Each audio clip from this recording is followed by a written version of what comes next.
The Berenstain Bears and the Truth.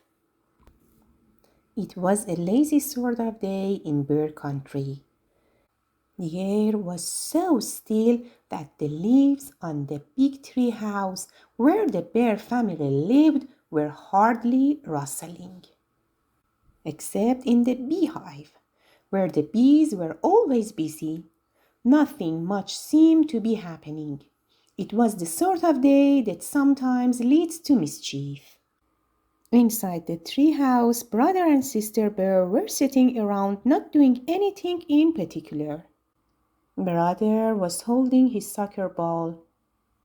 He'd become interested in soccer and had been outside practicing free kicks. Sister was relaxing in an easy chair, thinking about what to do next. Neither Papa nor Mama Bear was around. Papa was in his shop working on some furniture, and Mama was out shopping. I know what, said Sister. Let's go gather some wild blackberries. Brother thought about that. No, he said.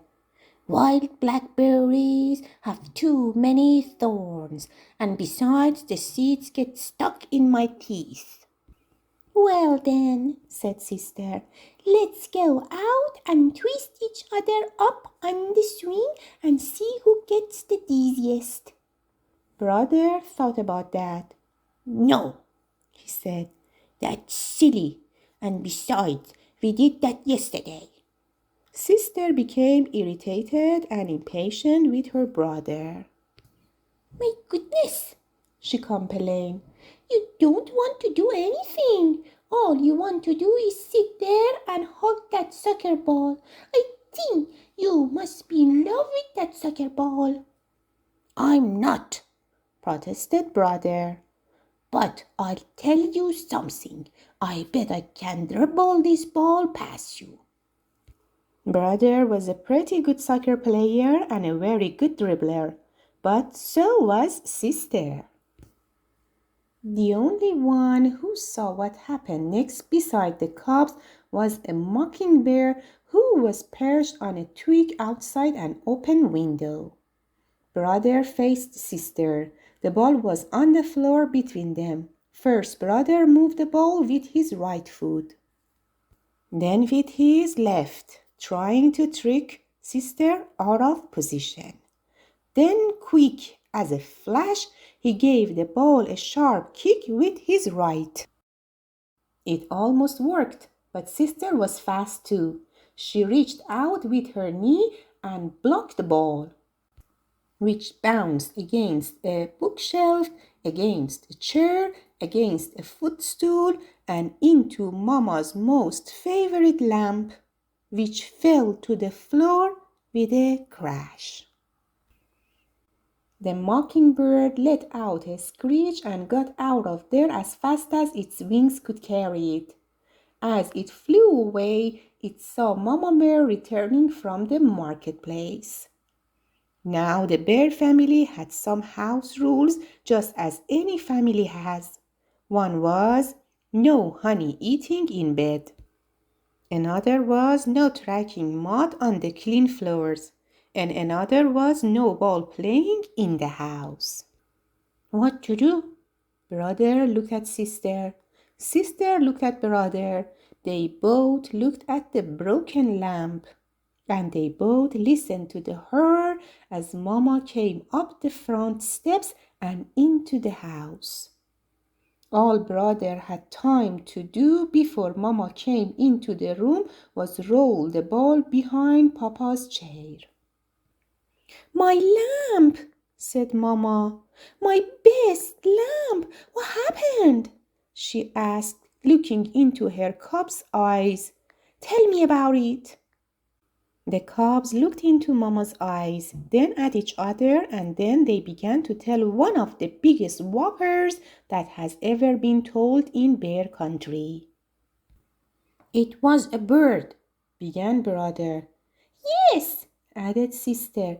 A big purple bird with yellow feet. And green wing tips, added brother. and funny looking red feathers sticking out of its head, said Sister as a finishing touch. At most lies do, the purple bird whopper got bigger and bigger and bigger. Yes, continued the cubs, and it flew in that window, zoomed around the room, and knocked over the lamp. As Mama Bear was looking at the broken lamp with a sad expression on her face, Papa Bear came in from his shop. The cubs began to tell him the story of the big bird that flew in the window and broke the lamp. It was harder to tell the second time.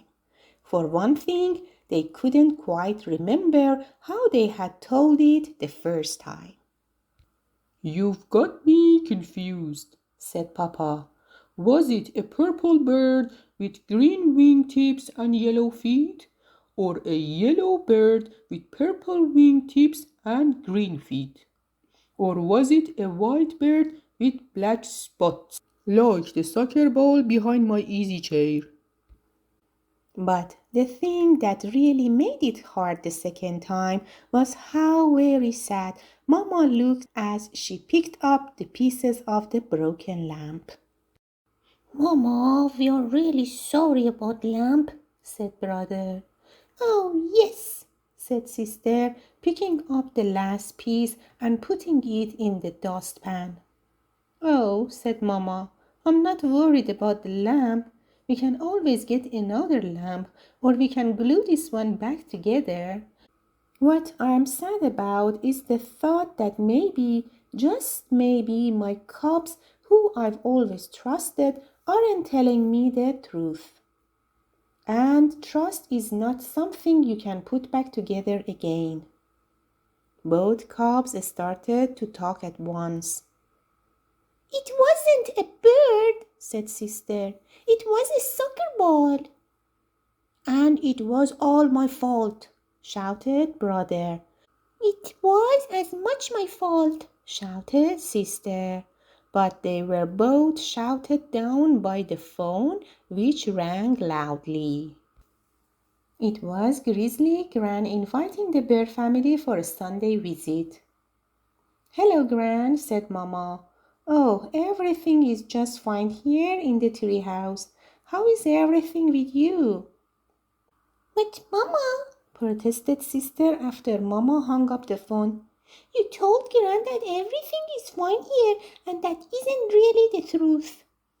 Oh, but it is, answered Mama. We've got two fine cubs who have just learned a very important lesson about telling the truth, and what could be finer than that? Now let's help Papa glue the lamp back together. Nobody really expects cubs to be perfect, and from time to time, Brother and Sister Bear did forget the rules. Brother ate honey in bed a couple of times.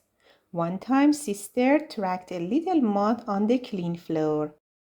And once or twice, Brother and Sister started to play ball in the house before they remembered not to. But they never, ever again told a whopper. Because trust is one thing you can't put back together once it's broken. The end.